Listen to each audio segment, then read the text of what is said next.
Hello दोस्तों, कैसे हैं आप लोग। स्वागत है मेरे YouTube चैनल अक्की की पाठशाला में।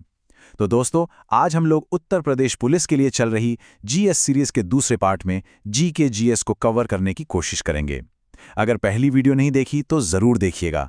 चलिए शुरू करते हैं।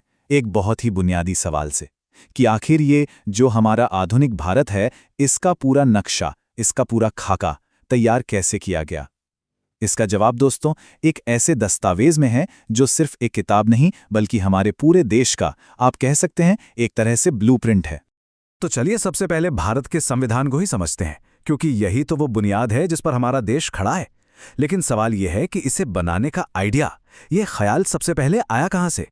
देखिए, ये कोई एक दिन में नहीं हुआ।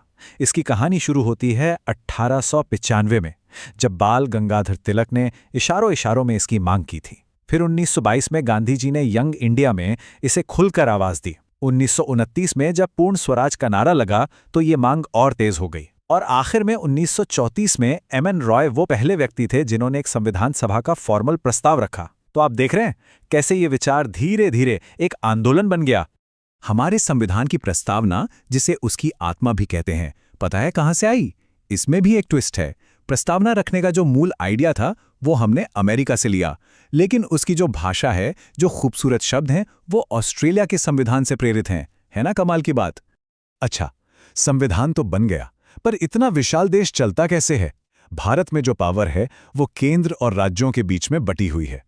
अब इस बंटवारे को अगर ठीक से समझना है तो हमें संविधान की 7वीं अनुसूची पर एक नजर डालनी होगी। तो इस बंटवारे के लिए 3 लिस्ट बनाई गई। पहली है संघ सूची, जिसमें अब 100 विषय हैं। इन पर सिर्फ और सिर्फ केंद्र सरकार कानून बना सकती है। दूसरी है राज्य सूची, जिसमें अब 61 विषय हैं जो राज्यों के अधिकार में हैं। और तीसरी, जो सबसे दिलचस्प है, वो है समवर्ती सूची। इसमें 52 विषय हैं जिन पर केंद्र और राज्य दोनों कानून बना सकते हैं। हाँ, और ये भी ध्यान रखिएगा कि इन सूचियों में विषयों की संख्या समय के साथ बदली है। लेकिन एक सवाल मन में आता है, अगर समवर्ती सूची के किसी विषय पर केंद्र और राज्य दोनों ही कानून बना दें तो क्या होगा। तब किसकी बात मानी जाएगी। यहां एक बड़ा सीधा सा नियम लागू होता है।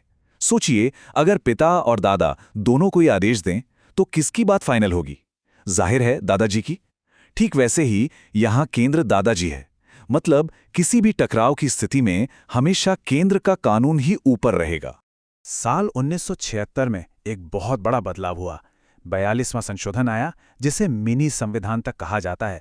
इसने राज्यों के 5 विषय उठाकर समवर्ती सूची में डाल दिए। इसका सीधा सीधा मतलब यह था कि केंद्र की ताकत पहले से कहीं ज्यादा बढ़ गई। चलिए अब जरा कानून और संविधान की दुनिया से एक छोटा सा ब्रेक लेते हैं और चलते हैं भारत के गौरवशाली इतिहास की गहराइयों में। ये कुछ ऐसी बातें हैं जो परीक्षाओं में अक्सर पूछ ली जाती हैं। क्या आप जानते हैं कि हमारी कई जाने पहचाने नदियों के प्राचीन नाम कुछ और थे। जैसे आज की झेलम नदी को पहले वितस्ता कहते थे, रावी नदी का पुराना नाम पुरुषनी था, और चिनाब को अस्किनी के नाम से जाना जाता था, और व्यास, उसका प्राचीन नाम था विपाशा। इसको याद रखने की एक मजेदार ट्रिक है। बस ये सोचिए, व्यास जी विपाशा जी के पीछे थे। अब बात करते हैं भारतीय दर्शन की उन 6 धाराओं की जो इसकी जड़ें हैं। सांख्य दर्शन के संस्थापक थे कपिल मुनि और योग के थे पतंजलि, ये तो हम सब जानते हैं। न्याय दर्शन गौतम ने दिया तो वैशेषिक दर्शन कणाद ने। और मीमांसा के 2 हिस्से हैं, पूर्व मीमांसा जैमिनी का और उत्तर मीमांसा बादरायण का। ये नाम और उनके दर्शन सीधे सीधे परीक्षा में पूछ लिए जाते हैं। इतिहास और दर्शन की गलियों से निकलकर अब बात करते हैं भारत के भूगोल और यहाँ के लोगों की। ये कुछ ऐसे आंकड़े हैं जिन्हें जानना हमारे लिए बहुत जरूरी है। ये ग्राफ भारत की आबादी के बारे में एक बड़ी ही हैरान करने वाली कहानी दिखाता है। 2011 की जनगणना को देखें तो एक तरफ है अपना उत्तर प्रदेश, जिसकी आबादी लगभग 20 करोड़ थी, और दूसरी तरफ है सिक्किम, जहां सिर्फ करीब 6 लाख लोग रहते हैं।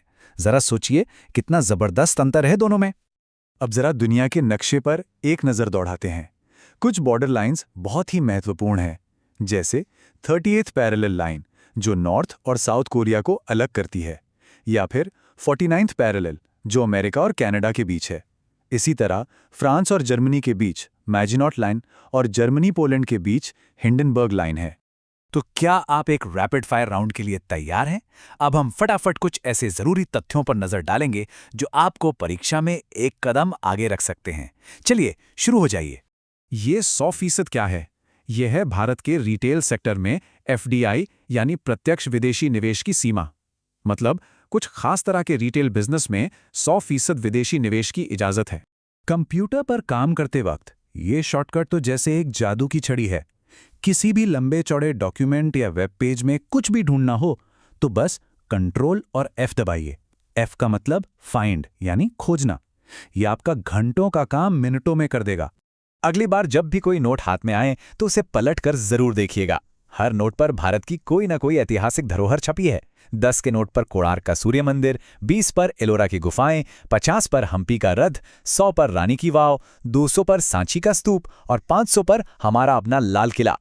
आप सबने रामसर साइट के बारे में जरूर सुना होगा, पर यह होता क्या है? असल में ये कोई भी ऐसी झील, तालाब या दलदली जमीन है जिसे इंटरनेशनल लेवल पर महत्वपूर्ण माना जाता है। 1971 में ईरान के रामसर शहर में एक समझौता हुआ था, जिसके बाद से ऐसी जगहों को बचाने की मुहिम चल पड़ी।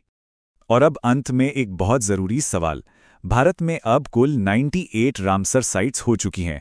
ये जो आर्द्र भूमियां होती है ना, ये हमारे भूजल को रिचार्ज करती हैं और ना जाने कितने जीव जंतुओं का घर होती हैं। इन्हें पृथ्वी के फेफड़े भी कहा जाता है। तो सवाल ये है कि हमारे आने वाले कल के लिए, हमारे भविष्य के लिए इन फेफड़ों को बचाए रखना आखिर कितना जरूरी है? इस पर जरूर सोचिएगा। धन्यवाद।